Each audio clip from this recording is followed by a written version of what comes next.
J'ai perdu 10 kilos. T'as réussi à me faire arrêter l'alcool, ce qui est quand même quelque chose de remarquable, on va dire. J'ai un coach précédent qui avait essayé pendant 2 ans et que c'était très compliqué. Mon Lévis du 42, c'était mon objectif ultime et je rentre dedans. Alors moi, je m'appelle Adeline, j'ai 38 ans. Je suis médecin. J'ai beaucoup de problèmes de poids depuis toute ma vie. Ouais. Et j'avais essayé plein de choses. J'avais besoin de trouver un coaching qui m'accompagne et différent de travailler dans le dur, dans la souffrance. Moi, je voulais de la bienveillance et du soutien et c'est pour ça que je me suis lancée. Alors moi, ce qui fonctionnait pas clairement, c'est l'alcool qui était le problème. Voilà, parce que bonne vivante, beaucoup sortir, fêtarde, donc une consommation d'alcool un peu excessive.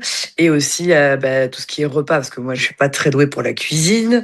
Je me suis mise à cuisiner, ce qui est quand même remarquable aussi, en plus de l'arrêt de l'alcool pendant 2 mois et demi pour booster la perte de poids. Un gros changement sur moi, physiquement déjà, puisque j'ai perdu 10 kilos. Je peux rentrer à nouveau dans des jeans que je portais plus. Mon Lévis du 42, c'était mon objectif ultime et je rentre dedans. Donc je me sens mieux dans mon corps, mieux dans ma tête. C'est un combat qui va continuer et j'ai envie de le continuer d'ailleurs avec toi. La joie quand tu étais allé dans ce magasin. Première fois qu'en cabine, je me suis pas dit ah non, ça va pas aller. Une pièce tout mignon avec des paillettes. Enfin voilà, j'ai tellement hâte de le mettre. Ceux qui me voient au quotidien, c'est vrai que ça a été un peu au bout de 10 kilos, forcément ça se voit. Je pense qu'il y a aussi ce que je dégage parce que je rayonne. Je sais ce que je veux et je sais que je le mérite et que mon corps mérite que je le traite bien. C'est vrai que j'avais tout essayé. J'ai fait du yo-yo pendant des années. Il faut essayer, il faut tenter, il faut se lancer et ça paye parce que quand on a multiplié les échecs, c'est tellement désespérant qu'on se dit que c'est plus possible et en fait, tout est possible.